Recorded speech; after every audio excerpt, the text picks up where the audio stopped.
Welcome back into the GSMC Sports Podcast, as we are now going to be diving into a storyline that came out of the NBA this morning, that the Warriors, who had been at least linked to Utah Jazz forward Lauri Markkanen for a little bit, that they weren't all in on making a move for Markkanen because the Jazz were asking for too much, which is no surprise in my opinion. Danny Ainge, the way that he conducts business, since he's been a general manager dating back to when he was with the Celtics, that ultimately, he is a pretty tough customer in terms of trying to make deals. But I do feel like this is a situation with the Warriors where I'm not saying definitively they should have made everything happen to get this deal in place, but I feel like the Warriors are definitely facing a little bit of a steeper pressure, and I don't know if there is any move that the Warriors can necessarily make that will automatically make them championship contenders, but they've been playing out this two timelines thing, and it's really hard to balance all of that along with having Steph Curry, who has been a crucial member of your organization. It seems like he's going to be a lifelong Warrior, and that he's at a point where he is still more than capable of winning a Finals MVP if he were given the opportunity. And he's going to play it out on a rebuilding Warriors team for the rest of his career. It doesn't really sit great with me. Now, again, I'm not saying they should have moved absolutely everything to acquire Lauri Markkanen, who now is officially off the table. The deal finally officially came into fruition yesterday. Lauri was signed to a 4-year, $220 million contract extension, and it makes him unmovable for the 2024-25 season. So that is now something that isn't available to them anymore, and it seems like the Warriors are kind of just going to be rolling into next season with what they already have, which isn't necessarily the worst thing in the world, but it was still a play-in tournament team last year, and you can definitely make the argument that if Draymond Green doesn't get himself suspended and have a whole, mini saga that's going on during all of this, that the Klay Thompson factor was definitely a distraction as well. You can talk me into the idea that this core can be better, but I still wouldn't put them even sniffing in the championship contender realm. So I feel like ultimately here, the Warriors, not saying desperate, but they are needing to do something. And the details of the report that came out earlier today were that they weren't all in on a Lauri trade because they considered Brandin Podziemski untouchable and that they were not going to move him, which I feel like that is a little bit of a mistake. Now, I'm saying it's a mistake in terms of Brandin Podziemski should not be an untouchable for a team like the Warriors who feel like they should be in championship contention. I like Brandin Podziemski a lot, and I think that he is one of those younger players that the Warriors have that they could end up utilizing in a championship atmosphere, that I don't think he'd get played off a court by any means because of the fact that he has the defense, the hustle, the IQ. He checks a lot of those boxes that definitely play into what the Warriors would envision their identity looks like if they were to make a return to the playoffs. But if that's the case, they gotta, upgrade around the edges first, and sometimes it's gonna cost you to go and make a splash move.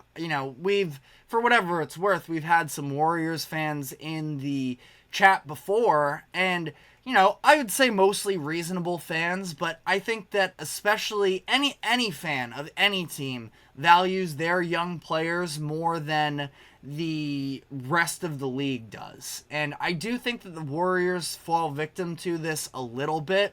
Like, they have some real trade chips in a Jonathan Kuminga, maybe a Trace Jackson Davis, Brandin Podziemski, Moses Moody. names that if you're another team, I would definitely be interested in. But when you're talking about Lauri Markkanen, who was all-star and most improved in 2022-23, was still in that similar conversation last year. He didn't end up being selected to an all-star team, but he was still definitely in the mix. And for whatever it's worth, if he had the Warriors fan base behind him as opposed to a Jazz team that was, sub 500, I think Lauri would definitely be an all-star once again. But the other issue with the Warriors is they have so many bad contracts on the books, and I'm specifically looking at Andrew Wiggins, who is going to be making $30 million a couple years from now. And, that's a negative trade asset at this point. But also makes up a lot of your salary cap space. Same with Draymond Green, who I would say provides more on the court value, but obviously has all of his shortcomings as well. So it's one of those things where the Warriors, they can be a solid team above 500 in the mix for a play-in tournament spot this upcoming year, 100%. But that's not really what the standard of the Warriors have been. And honestly, if this is the way that they just want to play it out, make sure that they're at least still relevant for the final seasons of Steph Curry's career and not mortgage off your future in a significant way, I can understand, because typically I am a little bit stricter on if this were any other team, Warriors, I'd probably consider, blowing it up a little bit. I think that the other teams in the Western Conference are significantly ahead of them, but it's also, you have Steph Curry on the roster, and he wants to be a lifelong Warrior. He's given you 4 championships, and I totally understand that, when you have a statue guy like that you want to do everything you can to make sure that you have him. So if it means that they're going to be a little bit more on the mediocre side these next couple of years, but just to allow Steph Curry to not be pissed that he is, in Golden State still and all of that, I can see both sides of it, which is typically very anti what my philosophy is. But that being said, I feel like the way that you got to go about this as well is you're going to have to take a swing at some point. And I'm not saying it had to be this Markkanen deal, but I just don't think it is realistic for the Warriors to expect that they're going to be able to land any type of a deal if they are that's going to put them in championship conversations, if they're going to view a guy like Brandin Podziemski as untouchable.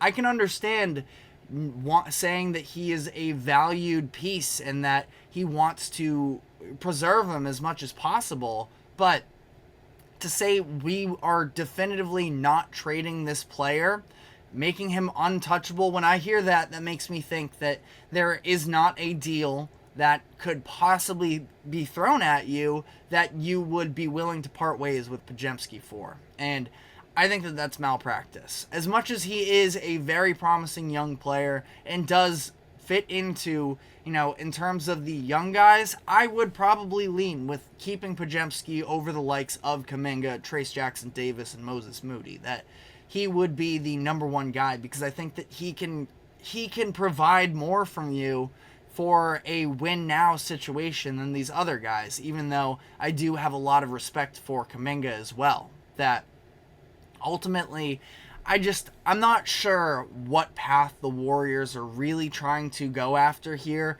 and I think that they are going to, again, kind of need to pick a path, but I don't know if I see that happening either. So, let me know in the comment section what your thoughts were on this entire sort of situation. Is it just too late for the Warriors, or is there still a deal on the table that they can make to try and make things interesting?